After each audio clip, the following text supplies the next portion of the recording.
मी doctor Hemant Nagnath पटाले, सम्राट endocrine institute Aurangabad. मधुमेह जीवनशैलीशी निगडीत आजार आहे। मित्रांनो, आपली जीवनशैली खूप बदलली आहे। आपण एका रूममध्ये बसून सगळं जग विकत घेऊ शकतो। ह्या बदलत्या जीवनशैलीचा दुष्परिणाम म्हणून आपण आपल्या मेटाबॉलिक डिसऑर्डर्स म्हणजेच रक्तातली वाढलेली शर्करा, रक्तातला वाढलेला दाब, याच्याच्या रक्तातली वाढलेली चरबी आणि त्याच्या अनुषंगाने शरीराच्या विविध अंगावर होणाऱ्या परिणामामुळे आपण त्रस्त आहोत।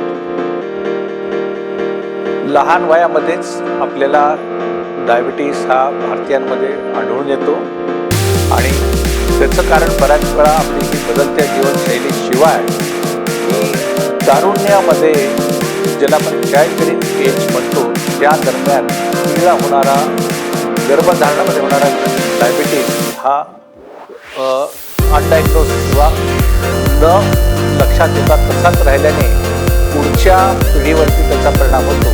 त्यामुळं प्रेग्नन्सीमध्ये स्त्रीची काळजी घेणे ही 2 जनरेशनची काळजी आहे आणि त्याच्यामुळं होणाऱ्या पिढीवरती परिणाम आपण टाळता येऊ शकतो। जर हे लक्षात आले नाही तर होणारा बाळ हे लहान वयात घट्ट होतं। लहान वयात बाळाला म्हणजे ॲडोलसंट एजमध्ये डायबिटीस, ब्लड प्रेशर होतो आणि पर्यायाने 30-40मध्ये करोनरी आर्टरी डिसीजचा, हृदयविकाराचा आजारही आपण आज पाहत आहोत।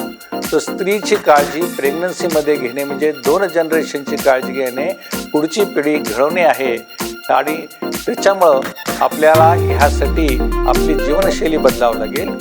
कितीही टेक्नॉलॉजी ॲडव्हान्स झाली तरी हेल्दी जीवनशैलीशी आपलं नातं जोडणं गरजेचं आहे आणि त्यासाठी आपल्याला संतुलित आहार म्हणजे अतिप्रथिन योग्य प्रमाणात प्रोटीन, ज्याला आपण प्रोटीन म्हणतो 1 ग्रॅम पर kg असं आपल्याला प्रोटीनचं प्रमाण आपल्याला हवं आहे। याच्याशिवाय आपलं कार्बोहायड्रेटचं प्रमाण कमी पाहिजे आणि सिंपल कार्ब म्हणजे गोड पदार्थ टाळता आले पाहिजेत। विशेषतः जे फास्ट फूड आपल्याकडे अवेलेबल आहे, सहजरित्या फूड अवेलेबल आहे, त्याच्यात ट्रान्स फॅटचं प्रमाण जास्त आहे, अतिरिक्त चरबी, अतिरिक्त कॅलरीज प्रमाण जास्त आहे। ह्या गोष्टी आपण टाळल्या पाहिजे।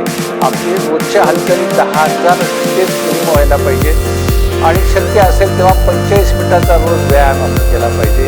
आपली जीवनशैली बदलली तरच आपण बदल अपेक्षित करू शकतो। तर बदल घडवा मित्रांनो, आपण बदललो तरच हे बदलेल। आपली जीवनशैली बदला, आपल्यात बदल घडवायला पाहिजे।